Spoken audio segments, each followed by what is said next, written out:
In the last video, we discussed about the factors that affect the speed of sound, that were humidity and temperature. In this video, we'll be learning about some more subtopics of sound, and the very first one is quality.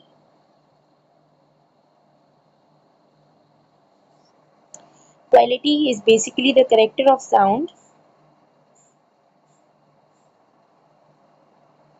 Now, for example, there's a sound, there are two sounds, which have the same loudness and the same pitch.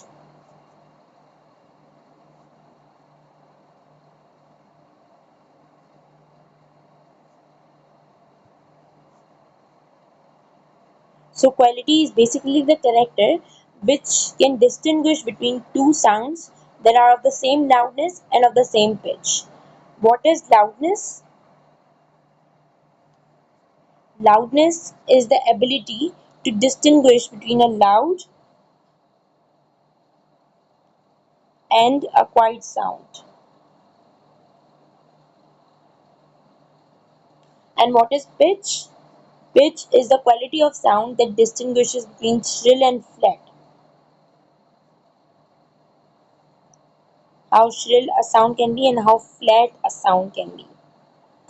Loudness meanwhile shows that how loud a sound can be and how quiet a sound can be. Alright? The next thing is sound intensity.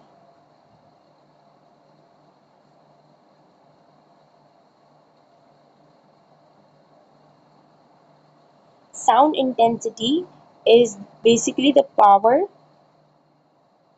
that is carried by the sound waves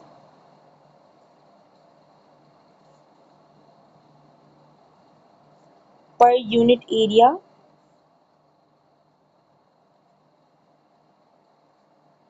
in a direction. Now I've already told that what sound waves are. Sound waves are basically mechanical longitudinal waves, right?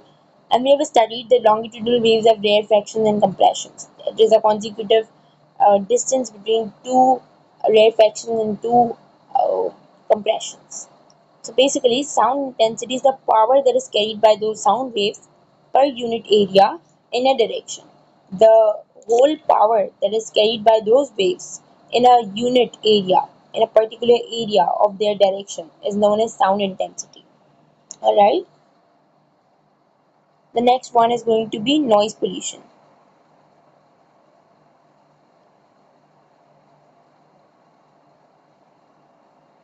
Now, what is noise pollution? Noise pollution, you might have heard that there's a lot of noise pollution in the city, which means the sound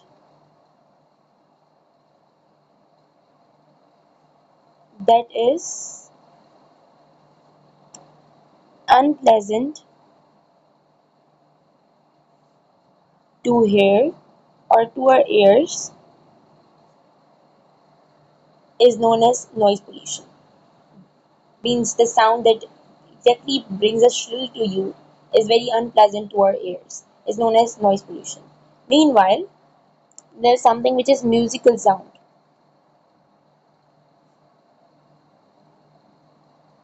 Let me just rewrite it.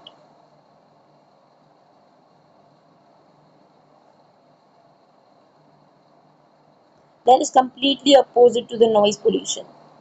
The sound that is pleasant to our ears. We listen to music in everyday life. It is very pleasant to our ears until and unless it's in human audibility. So that is known as musical sound. What is human audibility? We'll be studying that as well.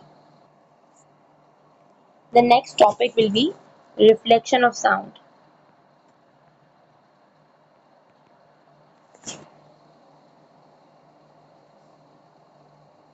Reflection of sound is also known as echo, when sound reflects itself. So basically, it's a very common thing that when sound will reflect itself, it means there's a repetition of sound. So the repetition of sound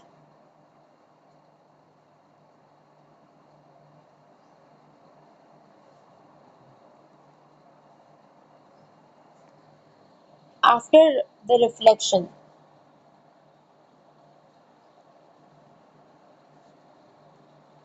is known as echo.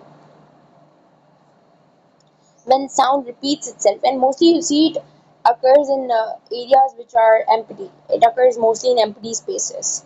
When you speak, so the sound reflects and it brings a repetition of sound. That repetition is known as echo. And for calculating the distance, you have the formula, which is speed into time.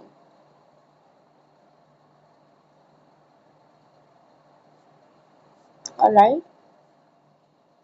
Then we've got ultrasonic